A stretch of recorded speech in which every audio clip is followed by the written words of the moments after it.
ជំរាបសួរបងប្អូនទាំងគ្នាសូមស្វាគមន៍មកកាន់វីដេអូរបស់ខ្ញុំថ្ងៃនេះខ្ញុំនឹងចែករំលែកទាក់ទងទៅនឹងកម្រិតភាសាបារាំងនីមួយៗថាតើកម្រិតនីមួយៗហ្នឹងវាមានលក្ខណៈបែបណាហើយវាគេកំណត់វាយ៉ាងដូចម្ដេចអញ្ចឹងយើងនឹងយល់ដឹងអំពីការពិពណ៌នាអំពីកម្រិតនីមួយៗនិងការកម្រិតចំណេះដឹងភាសារបស់លោកអ្នកក្នុង standard CECRL ចឹងមែនតើទៅមុននឹងយើងសួរគេថារៀនដល់កម្រិតណាទោះតែយើងយកអ្វីជាមូលដ្ឋានដើម្បីវាស់ស្ទង់ហើយនៅក្នុងនេះគឺយើងត្រូវស្គាល់ថាអ្វីទៅជា CECRL មែនតើទៅ CECRL គឺជាពាក្យកាត់របស់ 4 européenne Commande de référence pour les langues ដែលជាភាសាអង់គ្លេសយើងអាចនិយាយថា Common European Framework of Reference for Languages ហើយនៅក្នុងភាសាបារាំងទៀតសោតគឺយើងមានកម្រិតដែលយើងហៅថា diploma ឬក៏សញ្ញាបត្រភាសាបារាំងវាចែកចេញជាពីរគឺមាន DEF ហើយនៅក្នុង DEF ហ្នឹងជាពាក្យកាត់របស់ Diplôme d'études en langue française នៅក្នុង DEF វាមាន4កម្រិតគឺកម្រិត A1 កម្រិត A2 កម្រិត B1 កម្រិត B2 ហើយមួយទៀតគឺគេហៅថា DAF DAF គឺជាពាក្យកាត់របស់diplôme approfondi de langue française នៅក្នុងសញ្ញាបត្រ DAF ឬក៏កម្រិត DAF នេះគឺមាន2 DAF C1 DAF C2 ហើយនៅជំហានបន្ទាប់គឺខ្ញុំនឹងប្រាប់ថាតើកម្រិតនីមួយៗហ្នឹងវាវាស់ស្ទង់យ៉ាងដូចម្ដេចហើយមានសមត្ថភាពត្រឹមកម្រិតណានេះគឺជាកម្រិតនីមួយៗដែលយើងបែងចែកពី A1 A2 B1 B2 C1 C2 អញ្ចឹងនៅក្នុងភាសាបារាំងគឺយើងមានតែ6កម្រិតទេណាកម្រិតនីមួយៗគឺបែងចែកដូចជា débutant សម្រាប់ A1 A2 élémentaire B1 intermédiaire B2 indépendant C1 expérimenté C2 expert នៅក្នុងនេះកម្រិត A1 យើងហៅថា découverte ដែលយើងហៅថាកម្រិតដំបូងគឺអ្នកដែលមានកម្រិតនេះអាចយល់និងអាចប្រើភាសាលក្ខណៈសាមញ្ញក្នុងការរស់នៅប្រចាំថ្ងៃអាចណែនាំខ្លួនឯងនិងអ្នកដទៃហើយអាចសួរនឹងឆ្លើយអំពីព័ត៌មានផ្ទាល់ខ្លួនដូចជាទីកន្លែងរស់នៅការតំណែងផ្សេងៗប្រាប់ពីអ្វីដែលខ្លួនមានអាចសន្ទនាតាមបែបសាមញ្ញបានប្រសិនបើដៃគូសន្ទនានឹងនិយាយយឺតៗនិងច្បាស់លាស់ហើយបង្ហាញអំពីការសហការល្អអញ្ចឹងកម្រិត A1 យើងឃើញហើយគឺគេដាក់ថា découverte មានថាយើងចាប់ផ្ដើមរៀនភាសាបារាំងហើយយើងយល់បានខ្លះៗអំពីមូលដ្ឋានគ្រឹះភាសាបារាំងអាចប្រស្រ័យទាក់ទងគ្នាបានខ្លះៗណាយើងចូលទៅដល់កម្រិត A2 យើងហៅថា servi ពាក្យថា servi មានថាអង់គ្លេសយើងហៅថា survive មានថាអាចរស់ណាអញ្ចឹងកម្រិតបឋម A2 នេះគឺយើងអាចយល់ឃ្លាមួយដោយឡែកនិងសំណួរវោហារដែលបានប្រើជាញឹកញាប់ទាក់ទងទៅនឹងវិស័យអតិភិបភ្លាមវិស័យអតិភិបភ្លាមមានថាយើងរៀនអំពីតាមអីគឺយើងចេះតាមនឹងឧទាហរណ៍ថាព័ត៌មានផ្ទាល់ខ្លួននិងគ្រួសារការដើរទិញអីវ៉ាន់បរិយាកាសជិតស្និទ្ធឬការងារហើយនៅកម្រិត A2 នេះគឺយើងអាចប្រស្រ័យទាក់ទងក្នុងកិច្ចការសាមញ្ញធម្មតាអាចសាកសួរផ្លាស់ប្ដូរព័ត៌មានសាមញ្ញនិងដែលផ្ទាល់លើប្រធានបទដែលពាក់ព័ន្ធទៅនឹងគ្រួសារទម្លាប់អាចពិពណ៌នាខ្លីៗអំពីការសិក្សារៀនសូត្របរិយាកាសរបស់គាត់ឬក៏សិក្សាអំពីប្រធានបទដែលទាក់ទងនឹងតម្រូវការបន្ទាន់ណាចំណែកឯនៅក្នុងកម្រិត B1 វិញដែលយើងហៅថាកម្រិតមធ្យមយើងឃើញពាក្យថា cell គឺអាចក្តាប់បានពីចំណុចសំខាន់ទាក់ទងនឹងការងារការសិក្សាចំណង់ចំណូលចិត្តលក្ខណៈបើសិនបើគេប្រើភាសា standard និងច្បាស់លាស់អាចដោះស្រាយស្ថានភាពភាគច្រើននៅពេលធ្វើដំណើរកម្សាន្តនៅតំបន់ដែលជាភាសាគោលដៅត្រូវបានគេប្រើប្រាស់អាចថ្លែងសន្ទរកថាឬក៏និយាយសាមញ្ញនិងស៊ីសង្វាក់គ្នាលើប្រធានបទដែលធ្លាប់ស្គាល់នៅក្នុងវិស័យដែលគាត់ធ្លាប់បានចាប់អារម្មណ៍អាចប្រាប់ព្រឹត្តិការណ៍បទពិសោធន៍ឬសុបិនអាចពិពណ៌នាអំពីក្តីសង្ឃឹមឬគោលបំណងហើយពន្យល់ដល់សង្ខេបនៅហេតុផលឬការពន្យល់គម្រោងឬគំនិតណាមួយបានចឹងមែនតើកម្រិត B1 យើងហៅថាកម្រិតមធ្យមណាយើងអាចនិយាយថា intermédiaire អូខេបន្ទាប់ទៀតគឺយើង ចូលទៅដល់កម្រិត B2 កម្រិត B2 គេហៅថា avancé ហើយកម្រិតនេះដែរគឺអូខេគឺអ្នកដែលរៀនកម្រិតនេះអាច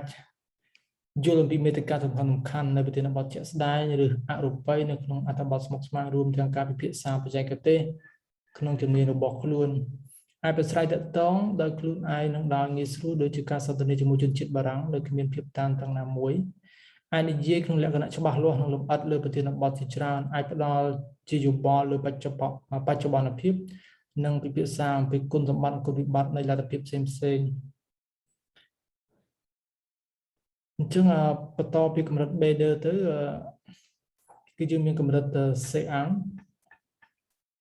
កម្រិត C1 គឺគេហៅថា autonome កម្រិត autonome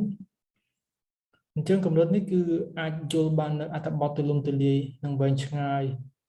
ព្រមទាំងការយល់អត្ថន័យបង្កប់អាចបញ្ចេញយោបល់ដោយរលូននិងដោយស្ទាត់ជំនាញអាចប្រើភាសាប្រកបដោយប្រសិទ្ធភាពនិងមានភាពបត់បែនក្នុងជីវភាពសង្គមនិងវិជ្ជាជីវៈអាចបញ្យល់ប្រធានបទស្មុគស្មាញដោយច្បាស់លាស់និងរៀបចំបានល្អការនិយាយមានន័យសេចក្តីក្បោះក្បាយសម្បូរឃ្លាភ្ជាប់សេចក្តីត្រឹមត្រូវសមហេតុផលល្អអញ្ចឹងមែនតើកម្រិត C1 នេះគឺជាកម្រិតខ្ពស់កម្រិតខ្ពស់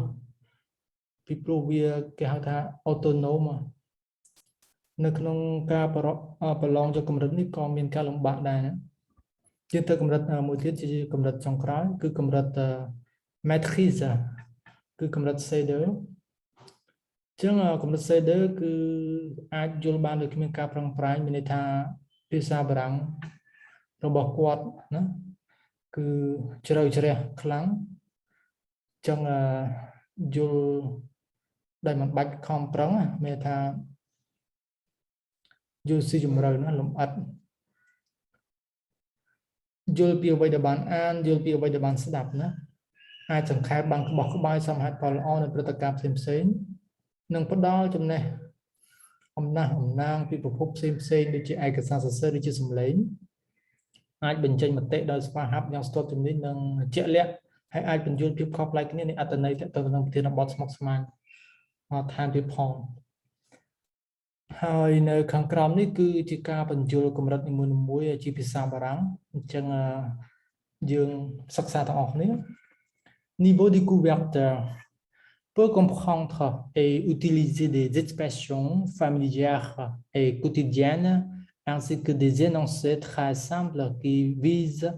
à satisfaire des besoins concrets peut se présenter ou présenter quelqu'un et poser à une personne des questions la concernant. Par exemple, si son lieu d'habitation, ses relations, ce qu'il vit appartient, etc. Et peut répondre au même type de questions, peut communiquer de façon simple si l'interlocuteur parle lentement et distinctement et se montre coopérative. Niveau intermédiaire peut comprendre des phrases isolées et des expressions fréquemment utilisées en relation avec des domaines immédiats de priorité, par exemple, information personnelle et familiale simple, achat, environnement, proche de travail. Peut communiquer lors de tâches simples et habituelles, ne demandant qu'un échange d'informations simples et directes. C'est des sujets familiers et habituels. Peut décrire avec des moyens simples sa formation, son environnement immédiat et évoquer des sujets qui correspondent à des besoins immédiats. Niveau seul, B1 peut comprendre le point essentiel comme un langage clair et standard et utiliser s'il s'agit de choses familières dans le travail, à l'école, dans les loisirs, etc.